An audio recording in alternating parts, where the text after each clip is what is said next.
حدثنا سليمان بن حرب حدثنا شعبة عن الشيباني عن الشعبي قال أخبرني من مر مع نبيكم صلى الله عليه وسلم على قبر منبوذ فأمنا فصففنا خلفه فقلنا يا أبا عمرو ومن حدثك قال ابن عباس رضي الله عنهما.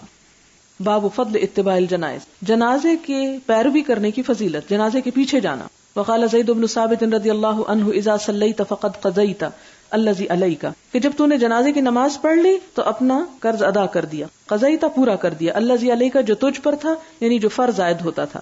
وقال حمید بن ہلال ما علمنا علی الجنازۃ اذنا، کہ ہم نے نہیں جانا کہ نماز جنازہ میں کوئی اجازت بھی لینی ہوتی، یعنی جنازہ پڑھنے کے لیے کسی کی اجازت ضروری نہیں ہے. ولیکن من صلی ثم رجع فلہ قیرات، لیکن جو نماز جنازہ پڑھ کے واپس چلا جائے تو اس کو 1 قیرات کا ثواب ملے گا، اور 1 قیرات 1 پہاڑ کے برابر ہوتا ہے. اور اگر کوئی نماز جنازہ پڑھنے کے بعد دفن میں بھی شریک ہوتا ہے تو اس کے لیے 2 قرات کا ثواب ہے. حدثنا ابو النعمان حدثنا جرير بن حازم سمعت نافعا يقول حدث ابن عمر ان ابا هريره رضي الله عنه يقول من تبع جنازة فله قيرات فقال اكثر ابو هريره علينا. جب ابن عمر سے ابو ہریرہ کی یہ حدیث بیان کی گئی کہ جو جنازہ کی نماز پڑھے اس کو 1 قرات ثواب ملے گا، تو انہوں نے کہا کہ یہ بہت حدیثیں بیان کرتے ہیں. فصدقت یعنی عائشہ ابا ہریرہ، تو حضرت عائشہ رضی اللہ تعالی عنہا نے بھی حضرت ابو ہریرہ کی تصدیق کی. یعنی کہنے کا مطلب یہ تھا بہت حدیثیں بتا دی، گویا شک کر رہے تھے، لیکن حضرت عائشہ نے فوراً حضرت ابو ہریرہ کی تائید کی. اور کیا کہتی ہیں کہ انہوں نے سچ کہا. وقالت، کہنے لگی، سمعت رسول اللہ صلی اللہ علیہ وسلم، کہ میں نے بھی نبی صلی اللہ علیہ وسلم سے سنا ہے، یقولہ، آپ فرماتے تھے. فقال ابن عمر رضی اللہ عنہما لقد فرطنا فی قراریت کثیرۃ، کہ ہم نے ضائع کر دیے بہت سے قراریت، بہت سے ثواب کے موقع. فرطت ضیعت من امر اللہ، افراط تفریط کا لفظ بھی اسی سے ہے. اس سے مطلب یہ تھا کہ جب حضرت ابو ہریرہ نے حدیث بتائی تو لوگوں نے کہا، یعنی حضرت ابن عمر خاص طور پہ کہتے ہیں کہ ابو ہریرہ بہت حدیثیں سنا چکے ہو. تو اس پر حضرت عائشہ ان کی ہاں میں ہاں ملاتی ہیں اور مزید تائید کرتی ہیں. تو اس پر ابن عمر ریئلائز کر لیتے ہیں کہ میری یہ کمنٹ ٹھیک نہیں تھے. کہتے ہیں ہم نے تو پھر بہت سے قرات گنوا دیے ہیں، یعنی ایسے مواقع جن میں ہم جنازے میں شریک ہو کر ثواب لے سکتے تھے ہم نے نہیں لیا. باب من انتظر حتی تدفن، جو دفن ہونے تک انتظار کرے، ٹھہرا رہے.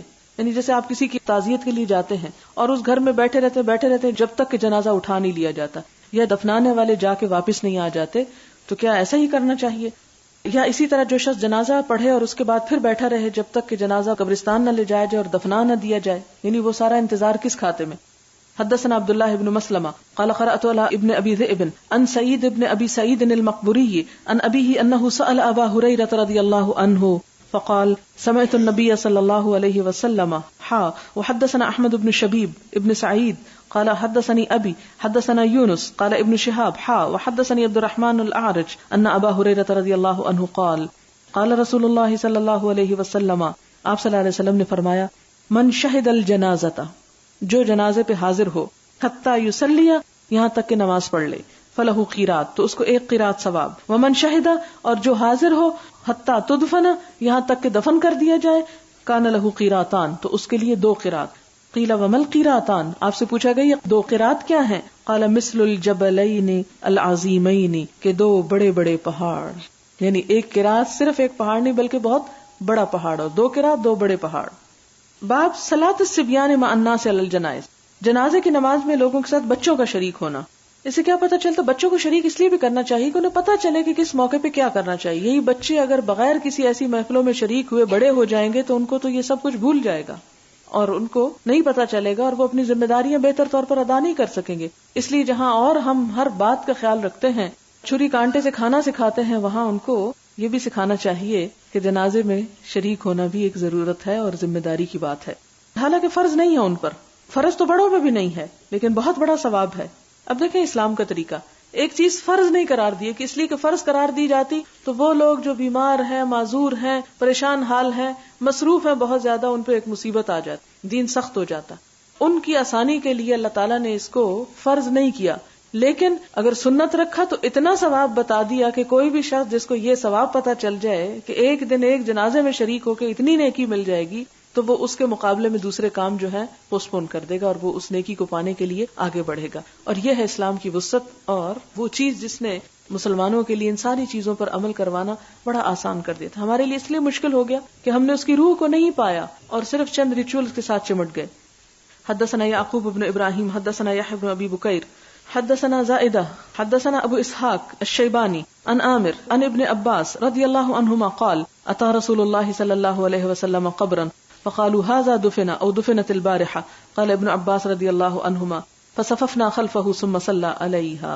اور ابن عباس کی یہاں بات کیوں آئی؟ کیونکہ یہ ابھی چھوٹے تھے جب ایسا ہوا تھا، اس لیے بچوں کی شرکت کی بات آ گئی اس میں. اور یہ وہی حدیث ہے جو بارہا گزر چکی کہ وہ جھاڑو لگانے والا مرد یا عورت جب فوت ہو گئے تو اس کی قبر پہ آپ نے آ کے جنازہ پڑھایا. باب الصلاۃ علی الجنائز بالمصلی والمسجد. مسجد یا عیدگاہ میں جنازے کی نماز پڑھنا، یعنی کھلی جگہ پہ پڑھ سکتے ہیں یا مسجد کے اندر ہی پڑھ سکتے ہیں. اس سے پیچھے صلاۃ الاستسقاء کہاں ہے؟ مسجد کے اندر ہے. لیکن عید کی نماز کہاں ہے؟ مسجد سے باہر ہے. اب یہ معلوم کرنا ہے کہ جنازہ کہاں پڑھا جائے، مسجد کے اندر یا عیدگاہ میں. حدثنا يحيى بن بكير حدثنا الليث عن عقيل عن ابن شهاب عن سعيد بن المسيب وابي سلمة انهما حدثاه عن ابي هريرة رضي الله عنه قال نأى لنا رسول الله صلى الله عليه وسلم النجاشي صاحب الحبشة اليوم الذي مات فيه فقال استغفروا لاخيكم. آپ صلی اللہ علیہ وسلم نے کیا فرمایا؟ اپنے بھائی کے لیے بخشش کی دعا کرو. وعن ابن شهاب قال حدثني سعيد بن المسيب ان ابا هريرة رضي الله عنه قال ان النبي صلی اللہ علیہ وسلم صف بهم بالمصلى فكبر عليه اربعا. کہ آپ صلی اللہ علیہ وسلم نے عیدگاہ میں جا کے نماز پڑھائی اور 4 تکبیروں سے پڑھائی. اور یہاں پر جو استغفروا کی بات آتی ہے اس سے یوں پتہ چلتا ہے کہ جیسے آپ نے وہ مسجد میں بات کہی ہو. تو اس سے ایک بات یہ پتہ چلتی ہے کہ کھلے میدان میں جنازہ پڑھانا زیادہ بہتر ہے، لیکن اگر بارش ہو رہی ہو اور نہ ہو سکے تو مسجد کے اندر بھی پڑھایا جا سکتا ہے، کیونکہ عیدگاہ کا حکم بھی ایک طرح سے مسجد کا حکم میں ہو جاتا ہے. کیونکہ وہ آپ دیکھیں نا، آپ صلی اللہ علیہ وسلم نے حائضہ عورتوں کو کیا فرمایا تھا کہ وہ ہماری مسجد سے الگ رہیں، حالانکہ ان کو عید کی نماز پہ بلایا جا رہا ہے. تو عیدگاہ بھی ایک طرح سے مسجد کے حکم میں بھی شامل ہو جاتی ہے. حدثنا ابراہیم بن المنذر حدثنا ابو دمرہ حدثنا موسى بن عقبہ عن نافع عن عبد الله بن عمر رضی اللہ عنہما ان اليهود جاءوا الى النبي صلی اللہ علیہ وسلم. کہ حضرت ابن عمر کہتے ہیں کہ یہودی حضور صلی اللہ علیہ وسلم کے پاس آئے. برجل منهم امرأة زنیا، ایک مرد اور عورت دونوں کو لے کر آئے کہ جنہوں نے زنا کیا تھا. فامر بهما، تو آپ نے ان کے بارے میں حکم دیا. فرجما، تو وہ دونوں کیا ہوئے؟ سنسار کر دیے گئے. قریبا من موضع الجنائز، جنازوں کی جگہ کے قریب، عند المسجد، مسجد میں. اس سے کیا پتہ چلتا ہے کہ جنازہ رکھنے کی جگہ مسجد میں تھی جس کے نزدیک انہیں سنسار کیا گیا تھا. باب ما یکرہ من اتخاذ المساجد علی القبور، قبروں پر مسجدیں بنانے کی ناپسندیدگی. ولما مات الحسن ابن الحسن ابن علی رضی اللہ عنہ، جب حسن بن علی کا انتقال ہوا تو ضربت امرأته القبة على قبره سنة، تو ان کی بیوی ان کی قبر پر 1 سال خیمہ لگا کے بیٹھی رہی. ثم رفعت، پھر خیمہ اٹھا لیا. فسمعوا صائحا يقول، تو انہوں نے سنا کہ ایک پکارنے والا پکار کے کہہ رہا ہے، الا هل وجدوا ما فقدوا، کیا انہوں نے پا لیا جو کھویا تھا؟ فاجابه آخر، تو دوسرا کہتا ہے، بل یئسوا فانقلبوا، بلکہ نا امید ہو گئے اور واپس پلٹ گئے. مراد کیا ہے کہ اگر کوئی شخص کسی قبر کے پاس مدت بھی گزار دے تو اس کو حاصل اس سے کچھ نہیں ہوگا. اسلام بہت پریکٹیکل دین ہے کہ ایسے کام مت کرو کہ جس سے تم مرنے والے کے ساتھ مر جاؤ اور اپنی زندگی برباد کرو. تمہیں اللہ نے زندگی عمل کرنے کو دی ہے، نہ کہ صرف دوسروں کے سوگ میں گزارنے کو. ٹھیک ہے، سوگ اپنی جگہ، غم اپنی جگہ، لیکن بیکار ہو کے مت بیٹھ جاؤ. اب یہاں کیا بات پتہ چلتی ہے کہ وہ خاتون قبر کے پاس رہی. اگر وہ ایسا ہی جرم کر رہی تھی تو انہیں سختی سے بھی روکا جا سکتا تھا، لیکن چونکہ جانے کی اجازت ہے تو ان کو کسی نے شاید اتنا نہ کہا ہو. اب یہاں پر جو 2 بات کرنے والے ہیں باہم، یہ کون ہیں؟ یہ یا تو فرشتے ہیں یا جن ہیں، کہ ایک بولتا ہے اور دوسرا جواب دیتا ہے، لیکن دونوں میں سے ایک بھی کسی نے دیکھا نہیں کہ کون تھا. تو اس سے کیا پتہ چلتا ہے کہ بعض اوقات اللہ تعالیٰ ایسی مخلوق کے ذریعے عام لوگوں کو بھی میسج پہنچوا دیتے ہیں. حدثنا عبید اللہ بن موسیٰ عن شیبان عن ہلال هو الوزان عن عروہ عن عائشة رضی اللہ عنہا عن النبی صلی اللہ علیہ وسلم قال فی مرضه الذی مات فیہ لعن اللہ اليہود والنصارى اتخذوا قبور انبیائهم مسجدا قالت ولولا ذلك لابرز قبره غیر انی اخشى ان يتخذ مسجدا. کہ نبی صلی اللہ علیہ وسلم نے اپنے مرض الموت میں فرمایا، لعن اللہ اليہود والنصارى، اللہ کی لعنت یہود و نصارہ پر. اتخذوا، انہوں نے بنا لیا، قبور انبیائهم، اپنے انبیاء کی قبروں کو، مسجدا، مسجد. قالت کہتی ہیں، ولولا ذالک، اگر یہ ڈر نہ ہوتا، لابرز قبرہ، تو کھلی رہتی آپ کی قبر، غیر انی اخشى، لیکن مجھے ڈر تھا کہ ان یتخذ مسجدا، کہ وہ مسجد بنا لی جائے گی، یعنی لوگ وہاں جا کے عبادت کا کام شروع کر دیں گے. تو اس سے کیا پتہ چلتا ہے کہ مسجد میں قبر نہیں بنانی چاہیے اور نہ ہی قبر پر مسجد بنانی چاہیے. عبادت اور قبرستان 2 الگ الگ چیزیں الگ رکھنی چاہیے. یہود و نصارہ نے یہ حد توڑی تھی تو ان کی پکڑ ہوئی، ان پر لعنت بھیجی گئی۔ باب الصلاۃ علی النفساء اذا ماتت فی نفاسها، اگر کوئی زچگی کی حالت میں عورت نفاس کی حالت میں مر جائے تو کیا اس کی نماز جنازہ ہوگی؟ کیونکہ ظاہر بلیڈ کر رہی تھی۔ اب یہ کہ جیسے پیریڈز میں عموماً یہ کہتے ہیں جی مجھے پیریڈز ہیں اس لیے میں قرآن کا درس سننے کے لیے حاضر نہیں ہو سکتی، تو یہاں پر یہ بتایا جا رہا ہے کہ اگر کوئی عورت پیریڈز میں مر جائے تو پھر اس پہ جنازہ بھی نہ پڑھا جائے۔ ہم تو یہ فتویٰ دیں گے نا۔ اور جنازہ کہاں پڑھا جاتا ہے؟ بعض اوقات کہاں لے جایا جاتا ہے؟ مسجد میں بھی پڑھا جاتا ہے اور عیدگاہ میں بھی پڑھا جاتا ہے، جہاں عام حالات میں عورت کو جانے کی اجازت۔ اس سے کیا پتہ چلتا ہے؟ بغرض ضرورت بوجہ مجبوری عورت وہاں بھی جا سکتی ہے، یعنی عام حالات میں نہیں، لیکن آپ دیکھیں کہ ہر چیز میں ایکسیپشن موجود ہے، استثنائی صورتیں موجود ہیں۔ حدثنا مسدد حدثنا یزید بن زرع حدثنا حسین حدثنا عبداللہ بن بریدہ عن سمرة بن جندب رضی اللہ عنہ قال صلیت وراء النبی صلی اللہ علیہ وسلم علی امرأة ماتت فی نفاسها فقام علیہا وسطها، کہ آپ صلی اللہ علیہ وسلم نے ایک عورت کی نماز جنازہ پڑھائی اور سمرہ بن جندب جو تھے وہ پیچھے نماز پڑھ رہے تھے، اور ان عورت کا نام ام کعب ہے، وہ مر گئی اپنی نفاس کی حالت میں، آپ صلی اللہ علیہ وسلم کھڑے ہوئے اس پر، وسطها اس کے درمیان میں۔ باب این یقوم من المرأة والرجل، امام عورت اور مرد پر کہاں کھڑے ہو کے نماز پڑھے، یعنی جنازہ اگر سامنے رکھا ہوا ہے پاؤں کی طرف سامنے ہونا چاہیے امام کو، یا کمر پہ، یا سر کی طرف، یا ہٹ کے، یا کہاں کھڑا کہاں ہو۔ حدثنا عمران بن میسرۃ حدثنا عبد الوارث حدثنا حسین عن ابن بریدہ حدثنا سمرہ بن جندب رضی اللہ عنہ قال صلیت وراء النبی صلی اللہ علیہ وسلم علی امرأة ماتت فی نفاسها فقام علیہا وسطها، اس کے درمیان میں، یعنی کہاں کھڑے ہونا چاہیے؟ سینٹر میں کھڑے ہونا چاہیے۔ باب التکبیر علی الجنازۃ اربعا، وقال حمید صلی بنا انس فکبر ثلاثا ثم سلم فقیل له فاستقبل القبلة ثم كبر الرابعة ثم سلم۔ باب التکبیر، تکبیر پڑھنا جنازے پر 4، یعنی جنازے کی نماز میں 4 تکبیریں مسنون ہیں، اگرچہ بعض 5 کے بھی قائل ہیں اور بعض نے کہا کہ 3، کسی نے 7 کا بھی کہا۔ وقال حمید، اور حمید کہتے ہیں صلی بنا انس، کہ حضرت انس نے ہم کو نماز پڑھائی، فکبر ثلاثا، تو آپ نے 3 تکبیریں کہیں، ثم سلم، پھر سلام پھیرا، فقیل له، تو آپ سے کہا گیا کہ آپ نے 3 کیوں پڑھی، فاستقبل القبلہ، تو انہوں نے قبلے کی طرف رخ کیا، ثم کبر الرابعہ، پھر انہوں نے 4تھی تکبیر پڑھی، ثم سلم، پھر سلام پھیر دیا۔ تو اس سے کیا پتہ چلتا ہے کہ 4 پر بالآخر اتفاق ہو گیا تھا، اور یہ کہا جاتا ہے کہ حضرت عمر رضی اللہ تعالیٰ عنہ نے 4 پر اتفاق کروا دیا۔ حدثنا عبداللہ بن یوسف اخبرنا مالک عن ابن شہاب عن سعید بن المسیب عن ابی ہریرہ رضی اللہ عنہ ان رسول اللہ صلی اللہ علیہ وسلم نعى النجاشی فی اليوم الذي مات فیہ وخرج بهم الى المصلى فصف بهم وكبر عليه 4 تکبیرات، حدیث گزر چکی۔ حدثنا محمد بن سنان حدثنا سلیم بن حیان حدثنا سعید بن میناء عن جابر رضی اللہ عنہ ان النبی صلی اللہ علیہ وسلم صلی علی اصحمة النجاشی فکبر 4۔ یہاں پر اصحمہ کا لفظ ایک آیا ہے، یہ نجاشی کا اصل نام ہے، نجاشی اس کا لقب ہے۔ حبشہ کا ہر بادشاہ نجاشی کہلاتا ہے، جیسے مصر کا خدیو اور روم کا قیصر اور ایران کا کسرا۔ فکبر 4، تو آپ نے 4 تکبیریں کہیں۔ وقال یزید بن ہارون و عبد الصمد ان سلیم اصحمۃ، نام انہوں نے اصحمہ لیا۔ باب قراءۃ فاتحۃ الکتاب علی الجنازہ، جنازے میں سورۃ الفاتحہ کا پڑھنا۔ وقال الحسن، اور حسن بصری کہتے ہیں یقرأ علی الطفل، کہ پڑھے گا بچے پر بفاتحۃ الکتاب، سورۃ الفاتحہ، ویقول، اور کہے گا یعنی امام جو ہے اللہم اجعلہ، اے اللہ بنا دے اس کو، لنا ہمارے لیے، فرطن پیش خیمہ، وسلفن اور آگے جانے والا، واجرن اور اجر کا سبب۔ اب یہ لفظ جو ہیں فرطن، سلفن، اجرن، ان کو سمجھ لیجئے کیونکہ یہ لفظ پھر بھی استعمال ہوں گے۔ فرط کہتے ہیں اس شخص کو جو قافلے کے آگے آگے جا کر قافلے کے لیے جگہ بنائے، پانی تلاش کرے، لکڑیاں وغیرہ اکٹھی کرے، یعنی پیش رو جس کو کہا جاتا ہے، پیش خیمہ جس کو کہا جاتا ہے۔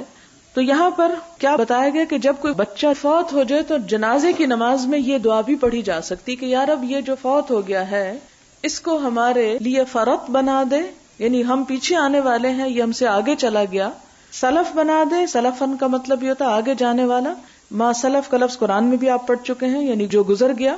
وہ اجرن, اور اجر کا سبب. بھلے یہ کیسے ہو سکتا ہے کہ ایک بچہ مر گیا اور وہ چلا گیا اور سب سے آگے وہاں پہنچ گیا اور آپ بعد میں جا رہے ہیں, تو اس کے جانے سے آپ کو اجر کیا ملا؟ مراد یہ ہے کہ اس کے جانے پر انسان جو صبر کرتا ہے اور اس کا جو دکھ اٹھاتا ہے وہ پیچھے رہنے والوں کے لیے اجر کا سبب بنتا ہے.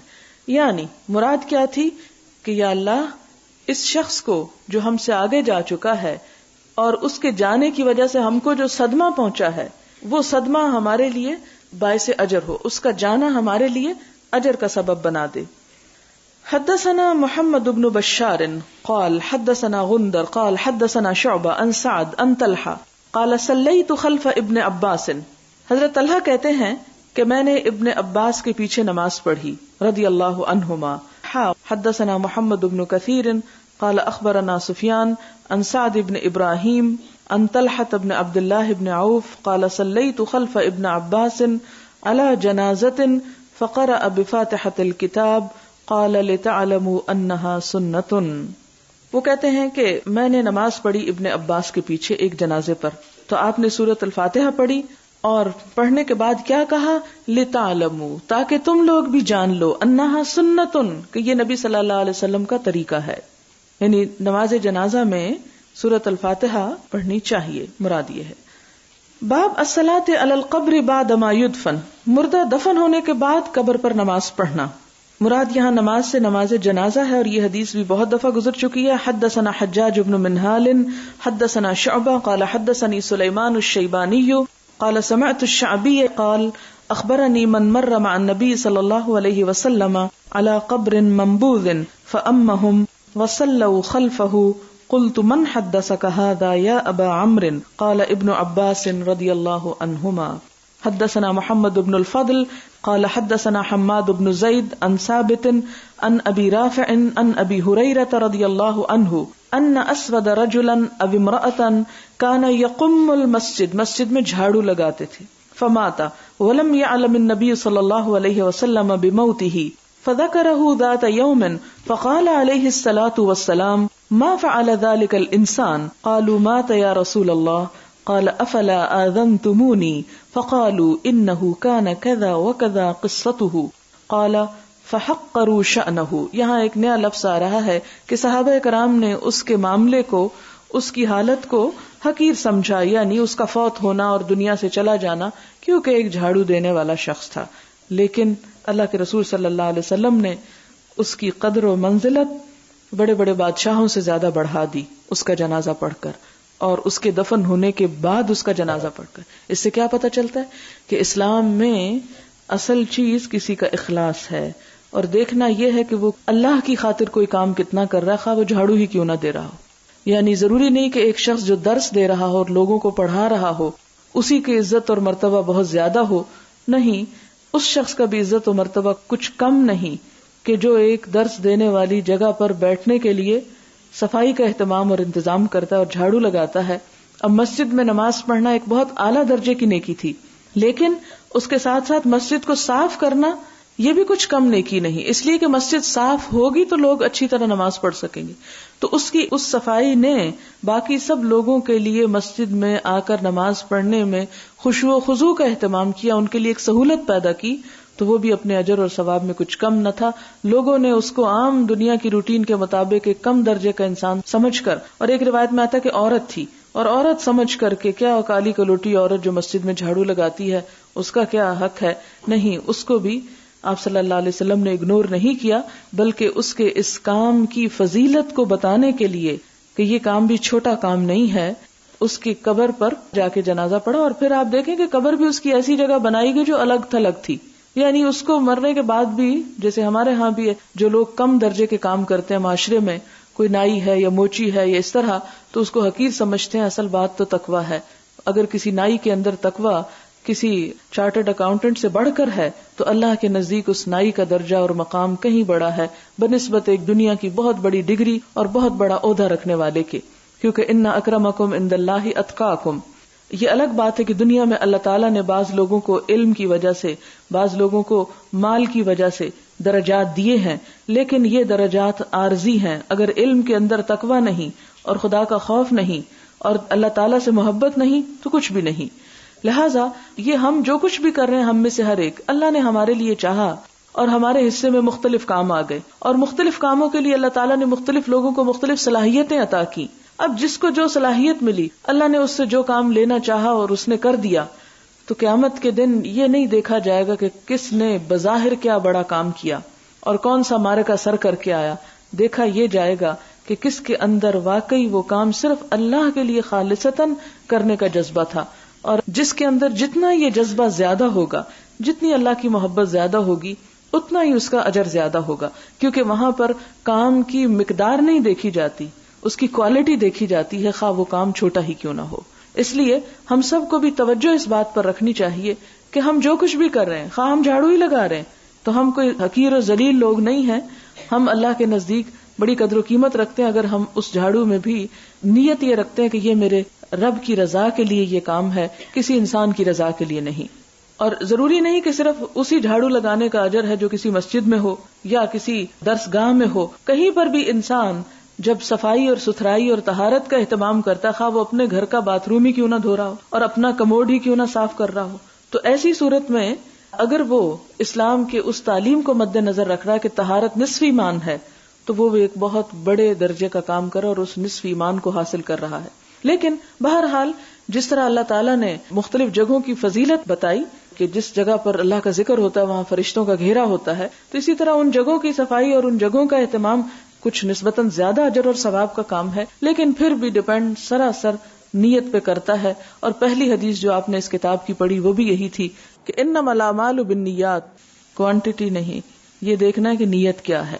تو یہاں پر بھی آپ دیکھتے ہیں کہ آپ صلی اللہ علیہ وسلم نے کیا کیا، جب لوگوں نے اس کا معاملہ بڑا چھوٹا کر کے بتایا، قال فدلونی علی قبرہ، تو آپ نے فرمایا مجھے بتاؤ کہ اس کی قبر کہاں بنائی ہے. فاتا قبرہ فصلی علیہ. کیا محبت تھی آپ صلی اللہ علیہ وسلم کی ایسے انسانوں کے ساتھ بھی. اور ہمارے اندر سے یہی اخلاق ختم ہو گیا کہ جس میں دوسرے کے سٹیٹس کی وجہ سے اسے عزت نہ دی جائے، دنیا کے مرتبے اور مقام کی وجہ سے نہ دی جائے، بلکہ اس کے کام کی وجہ سے دی جائے کہ وہ کر کیا رہا ہے.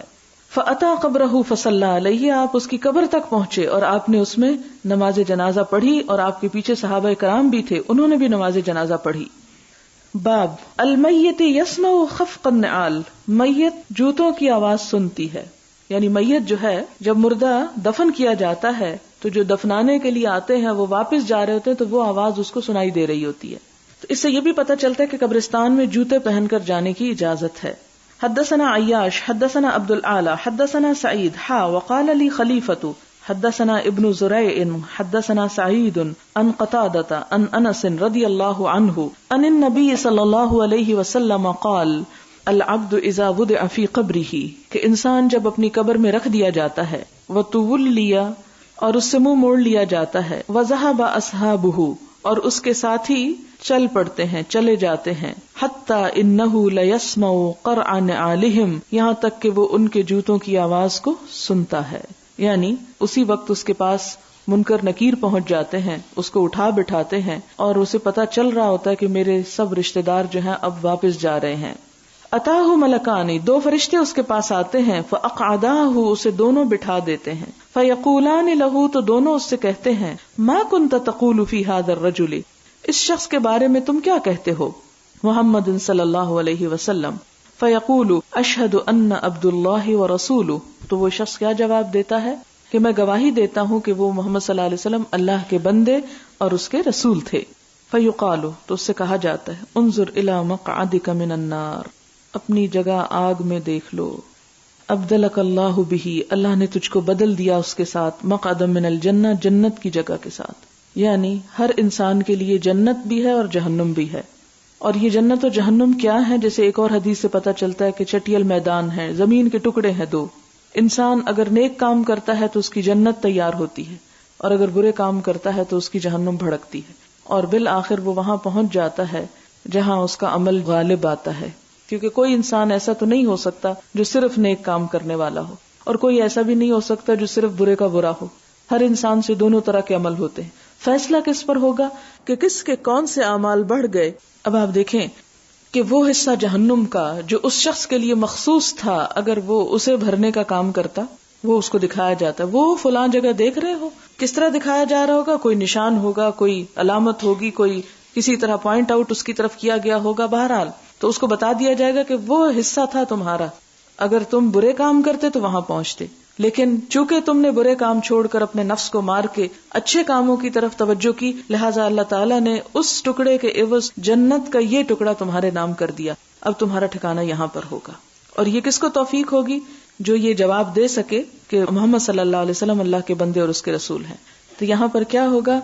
فَيُقَالُ انظر إِلَى مَقْعَدِكَ مِنَ النَّارِ أَبْدَلَكَ اللَّهُ بِهِ مَقْعَدًا مِنَ الْجَنَّةِ قَالَ النَّبِيُّ صلی اللہ علیہ وسلم. تو نبی صلی اللہ علیہ وسلم نے فرمایا فَيَرَاهُمَا جَمِيعًا، تو وہ ان دونوں جگہوں کو دیکھے گا. اس سے کیا پتا چلتا ہے کہ قبر میں پہنچ کر انسان جہنم بھی دیکھے گا اور جنت بھی دیکھے گا. وَأَمَّا الْكَافِرُ أَوِ الْمُنَافِقُ، جہاں تک کافر اور منافق کا تعلق ہے، فَيَقُولُ لَا أَدْرِي، کہے گا مجھے نہیں پتا، میں نہیں جانتا. كُنْتُ أَقُولُ مَا يَقُولُ النَّاسُ، میں وہی کہتا تھا جو لوگ کہتے تھے. اور کیا ہمارا حال یہی نہیں ہے کہ ہم وہی کہتے رہتے ہیں جو آج تک سنا سنایا؟ یعنی ہمارا دین کس پر قائم ہے، کس پر مبنی؟ ہم اگر مسلمان تھے صرف بورن مسلم نہیں تھے، اور ہم بھی وہی کچھ نہیں کر رہے تھے کہ جو سنا سنایا، جو کسی نے کہہ دیا وہی کر لیا. یقینی علم تو نہیں تھا ہمارے پاس بھی. اسی لیے تو علم حاصل کرنا ہر مسلمان مرد اور عورت پر فرض ہے. تو اس کو فرض اسی لیے کیا گیا کہ ہر شخص جانے اور علم یقینی حاصل کرے اور اپنی آنکھوں سے دیکھے عین الیقین کے ساتھ. لہذا منافق کہے گا، اور منافق کی بات یہاں اس لیے آ گئی کہ اس کا بھی دل تو کافر ہی تھا نا. فَيَقُولُ لَا أَدْرِي كُنْتُ أَقُولُ مَا يَقُولُ النَّاسُ فَيُقَالُ لَا دَرَيْتَ وَلَا تَلَيْتَ، نہ تو نے جانا نہ تو نے پڑھا. یہ دو لفظ تو مار جاتے ہیں بندے کو. لا دریت ولا تلیت، نہ تو نے جاننے کی کوشش کی اور نہ تو نے پڑھنے کی کوشش کی. درا اور تلا یتلو، کہ تو نے پڑھ کے ہی نہ دیکھا. تو اس سے کیا پتہ چلتا ہے کہ علم حاصل کرنے کے لیے صرف کان کافی نہیں، نگاہوں کو استعمال کرنا بھی ضروری ہے، اور نگاہوں کے ساتھ زبان استعمال کرنا بھی ضروری ہے. کیونکہ علم بالقلم، اور قلم کس لیے استعمال ہوتا ہے؟ لکھنے کے لیے. تو علم کے ذرائع کیا ہیں؟ دیکھیں آپ قرآن پاک میں سورت القلم، قلم کے نام کی سورت موجود ہے، اور ہماری اکثریت قلم اٹھانے سے ہی غافل ہے. اس وقت آپ پاکستان کا لٹریسی ریٹ دیکھیں تو آپ کہاں اٹھیں کہ مسلمان ہو کر اتنے لوگ علم سے کوئی واسطہ اور تعلق ہی نہیں رکھتے. ان کو کوئی خبر نہیں، دنیا کا نہیں جانتے، دین کا کیا جانتے ہوں گے؟ کیونکہ دین کا جاننے کے لیے پہلے دنیا کا جاننا ضروری ہوتا ہے. آپ کو اردو پڑھنی آئے گی تو آپ قرآن کی تفسیر پڑھ سکیں گے، یا آپ اس کو اپنی زبان میں سمجھ سکیں گے، یا عربی پڑھنی آئے گی تو آپ آگے بڑھ سکیں گے. اور ہمارے بہت سے لوگ جو صرف انگریزی پڑھتے رہتے ہیں اور عربی یا اردو کو ایک حقیر شے سمجھتے ہیں، ان کو بھی اپنے خیالات پہ نظر ثانی کرنی چاہیے کہ ٹھیک ہے انگریزی پڑھ کے ہم دنیا تو بنا سکتے ہیں، اور اس میں کوئی شک نہیں، بنانی چاہیے. اللہ نے یہ نہیں کہا کہ دنیا میں جا کے احمق اور پاگل بن کے رہو اور وہ نہ سیکھو جو تمہارے سیکھنے کے لیے فائدہ مند ہے. لیکن صرف وہ سیکھ کر اپنے آپ کو بڑا کانفیڈنٹ فیل کرنا اور دین کے بارے میں کچھ نہ جاننا، یہ پھر اپنے اوپر ایک بہت بڑی زیادتی ہوگی. لہٰذا قرآن اور سنت رسول صلی اللہ علیہ وسلم ایسی چیزیں نہیں جو صرف سن لی جائیں. سننا اگرچہ بہت امپورٹنٹ ہے، لیکن سننا پہلا سٹیپ ہے جاننے کا اور سیکھنے کا. اور اس کے بعد یہاں سے کیا پتہ چلتا ہے؟ لا دریت ولا تلیت، کہ پڑھنا نہایت ضروری ہے، کیونکہ پڑھنے سے ہی عین الیقین سے حق الیقین تک انسان پہنچتا ہے اور علم یقینی حاصل ہوتا ہے. ثم یضرب، پھر اس کو مارا جائے گا، بمطرقۃ من حدید، لوہے کے ہتھوڑے سے. مطرقہ، طرقہ کا مطلب ہوتا ہے کھٹکھٹانا، مارنا. طارق بھی اسی سے ہے. مطرقہ جس سے زور زور سے مارا جاتا ہے، ہتھوڑا مراد ہے. عموماً ترجمے میں لفظ گرز استعمال ہوتا ہے جو ہماری اردو میں ان نون سا لفظ ہے اور ہمیں سمجھ نہیں آتی یہ گرز کیا ہوگا، اس کا سائز اور اس کا وہ سب کچھ کیا ہے. لفظ ہتھوڑا بولیں تو پتہ چلتا ہے کہ ہتھوڑا کیا بلا ہے، اور اس سے مارا جائے، کسی کا سر پھوڑا جائے تو بچے کیا باقی. بمطرقۃ من حدید ضربۃ، کہاں مارا جائے گا؟ لا حول ولا قوة بین اذنیہ، اس کے دو کانوں کے درمیان. کانوں کے درمیان اس لیے کہ دونوں کانوں کو استعمال نہیں کیا نا، دو کانوں کے بیچ میں مار لگائی جاتی ہے. فیصیح صیحۃ، اس سے وہ مردہ چیختا ہے. کتنا چیختا ہے؟ یسمعها من یلیہ، سنتی ہے ہر وہ چیز جو اس کے آس پاس ہوتی ہے. الا الثقلین، سوائے دو بوجھوں کے. اور یہ دو بوجھ کون سے ہیں؟ جن اور انسان. اور کیوں نہیں سن سکتے؟ کہ سننے کے لیے ضروری ہوتا ہے کہ وہ فریکوینسی آپ کے سننے کے مطابق ہو. جیسے بیٹ کی آواز آپ نہیں سن سکتے، جیسے ٹپ ٹاپ کی آواز آپ نہیں سن سکتے، اسی طرح مردے پہ کیا بیتتا ہے وہ بھی آپ نہیں سن سکتے. اور آپ نے بار بار پڑھا کہ اگر سن لے انسان تو بے ہوش ہو جائے، اگر سن لے انسان تو زندہ نہ رہ سکے. تو یہ زندگی چونکہ اللہ کو قائم رکھنی تھی، اس لیے ہم سے وہ چیزیں پوشیدہ رکھی گئی، غائب کی گئی. اور اگر انسان سن لے تو پھر امتحان بھی ختم. جب انسان کو نظر آ جائے کہ حقیقت یہ ہے تو پھر اس کے بعد کون ہے جو اس کی اصلاح نہ کرے اپنی. لیکن بات یہ ہے کہ ہمارا امتحان یہ ہے کہ ہم اللہ اور اس کے رسول صلی اللہ علیہ وسلم کی باتوں کو اتنا ہی یقینی سمجھیں، اتنا ہی ان پر ایمان رکھیں جتنا ایمان ہمارا کسی چیز کو اپنی آنکھوں سے دیکھ کر اور اپنے کانوں سے سن کر آتا ہے. اب دیکھیں کہ وہ چیزیں جو ہماری آنکھ دیکھتی ہے اس کو تو ہم مان لیتے ہیں. مثلا میری آنکھ دیکھ رہی ہے کہ آج دھوپ نکلی ہوئی ہے، آنکھ پر تو مجھے بڑا ایمان ہے، بڑا اعتماد ہے، جبکہ بارہا آنکھ دھوکہ بھی کھا جاتی ہے. چیز کچھ ہوتی ہے ہم اس کو کچھ اور سمجھ لیتے ہیں، ہوتا ہے نا ایسے. لیکن اللہ کے رسول صلی اللہ علیہ وسلم، ان پر کیا میرا ایمان اتنا ہے جتنا میرا اپنی آنکھ پر اور اپنے کان پر اور اپنی زبان پر؟ اتنا تو نہیں ہے. آپ کوئی بات بتاتے ہیں تو ماننے میں تردد ہوتا ہے. کوئی عام انسان بات بتائے جو میرے کان سن لے تو اس میں یقین کر لیتی ہوں، ہو سکتا ہے اس کو بھی میں نے درست نہ سمجھا ہو. تو ایمان دراصل کیا ہے کہ انسان ہر چیز سے بڑھ کر ان پہ یقین کرے کہ میری آنکھ دھوکہ کھا سکتی ہے، میرے کان دھوکہ کھا سکتے ہیں، میرے دل میں ایک غلط بات آ سکتی، لیکن جو کچھ آپ صلی اللہ علیہ وسلم ہیں اور جو کچھ آپ نے بتایا اس میں سے کچھ بھی ایسا نہیں کہ جو ناقابل یقین ہو یا جسے چھوڑا جا سکتا ہو. ایمان کیا ہے کہ اللہ اور اس کے رسول اور ملائکہ اور آخرت اور کتاب کو ایسا مان لینا جس طرح ہم یہ مانتے ہیں کہ سورج نکلا ہوا ہے، یا اس سے بھی بڑھ کر مان لینا. کیونکہ دنیا میں سب کام کس چیز پر منحصر ہیں؟ ایمان ہی پر تو ہے. جس چیز پہ آپ بھروسہ کرتے ہیں اس کو آپ آنکھیں بند کر کے کر لیتے ہیں. مثلاً آپ کو پتا کہ پانی آپ کو نقصان نہیں دے گا، آپ آنکھیں بند کر کے پی لیتے ہیں. لیکن اگر پتا ہو کہ یہ ایسا پانی ہے کہ جس میں جراثیم ہے تو آپ نہیں پی سکتے اس کو. تو جب ہمیں یقین ہے کہ آپ صلی اللہ علیہ وسلم صادق اور امین تھے، صرف ہمیں نہیں بلکہ ان کے دشمنوں کو بھی یقین تھا، تو پھر اس کے بعد تو کوئی مسئلہ رہ ہی نہیں جاتا. جب ہمیں یقین ہوتا ہے کہ ایک ڈاکٹر ہمارا ہمدرد ہے تو ہم اس کے سامنے اپنا دل کھول کے رکھ دیتے ہیں. یعنی دل کھولنا ایک تو زبان سے کھولنا ہوتا ہے نا، اور ایک یہ ہے کہ لٹرلی آپریٹ کروانے کو تیار ہو جاتے ہیں. اور صرف مسلمانوں سے نہیں، غیر مسلموں پہ زیادہ اعتماد اور یقین ہوتا ہے، وہاں تک پہنچ جاتے ہیں کہ وہ جو چاہیں ہمارے دل کے ساتھ کر دیں، اور بڑا پیسہ خرچ کر کے پہنچ جاتے ہیں کیونکہ زندگی چاہیے نا. لیکن کیا آخرت کی زندگی ہم کو نہیں چاہیے؟ اور اس کے لیے کس پر اعتماد کرنا ہے؟ اللہ کے رسول صلی اللہ علیہ وسلم پر. ان پر اعتماد ہوگا اور ان کے سپرد اپنے آپ کو کریں گے تو یہی دراصل ایمان ہے. ایمان سپردگی کا نام ہے. اسلام سبمٹ کرنا، حوالے کر دینا کہ آپ جو چاہیں کریں، جو چاہیں میرے بارے میں فیصلہ کر دیں، میں ہر لحاظ سے راضی ہوں، مجھے اس پر کوئی اعتراض نہیں، میرے دل میں اس پر کوئی شک نہیں. یہی تو دراصل ایمان ہے کہ شک سے بالا ہو جائے انسان. اس حدیث سے پھر کیا پتہ چلتا ہے کہ اصل ایمان کیا ہے؟ حضور صلی اللہ علیہ وسلم سے تعلق، آپ کی محبت، آپ کے اسوہ حسنہ کو فالو کرنا، آپ کی قربت، آپ کے طریقوں کو جاننا، آپ کی حقیقت کو پہچاننا. کیونکہ اگر زندگی سے آپ کو نکال دیا جائے تو کچھ بھی نہیں بچتا. ہم تو اللہ تعالیٰ تک بھی نہیں پہنچ سکتے. اللہ تعالیٰ کی جو صحیح معرفت اور پہچان ہمیں ملی وہ کس کے طفیل ملی؟ محمد رسول اللہ کے طفیل صلی اللہ علیہ وسلم. لہذا صحیح مسلمان بننے کے لیے ضروری ہے کہ آپ صلی اللہ علیہ وسلم سے صحیح بنیادوں پہ تعلق استوار ہو، یعنی آپ کی صحیح معنوں میں پہچان ہو کہ ہم واقعی پہچان جائیں کہ یہ ہے اللہ کے رسول صلی اللہ علیہ وسلم. یعنی آپ کے طور طریقے اور آپ کی سنت اور آپ کے اعمال، اقوال، احوال، افعال سب کچھ اتنا رچ بس جائے کہ جب آپ ہمارے سامنے آئیں تو ہمیں آپ اجنبی نہ لگیں، جانے پہچانے لگیں اور ہم آپ کو پہچان جائیں. مثال کے طور پر آپ ایک شخص کے بارے میں بہت سنتے ہیں لیکن آپ نے اس کو دیکھا نہیں ہوتا، تو باوجود اس کے کہ آپ نے دیکھا نہیں ہوتا، آپ کے ذہن میں ایک اس کے بارے میں تصور بن جاتا ہے کہ وہ ایسا ہوگا، ایسا ہوگا، ایسا ہوگا، اس کے حلیے کے بارے میں، اس کی گفتگو کے بارے میں، اس کی تمام چیزوں کے بارے میں. اور پھر وہ آپ کے سامنے آتا ہے تو بغیر اس کے کہ کوئی آپ کو بتائے وہ فلاں ہے، آپ خود پہچان جاتے ہیں کہ یہی فلاں ہو سکتا ہے. مثلاً بعض اوقات لوگ کہتے ہیں اچھا وہ فلاں لڑکی ہے، ایسی ہے، ویسی ہے، اس کو دیکھنا ہے، فلاں جگہ چلیں گے، اس کو دیکھیں گے. تو آپ جب اس محفل میں پہنچتے ہیں تو خود ہی پہچاننے کی کوشش کرتے ہیں اچھا وہ جس کے بارے میں مجھے یہ بتایا گا تو وہ کون سی ہو سکتی. اور بہت دفعہ آپ کا وہ جو تصور ہے یا جو امیجنیشن ہے وہ درست ہوتا ہے. اور کون سا تصور کتنا درست ہوتا ہے؟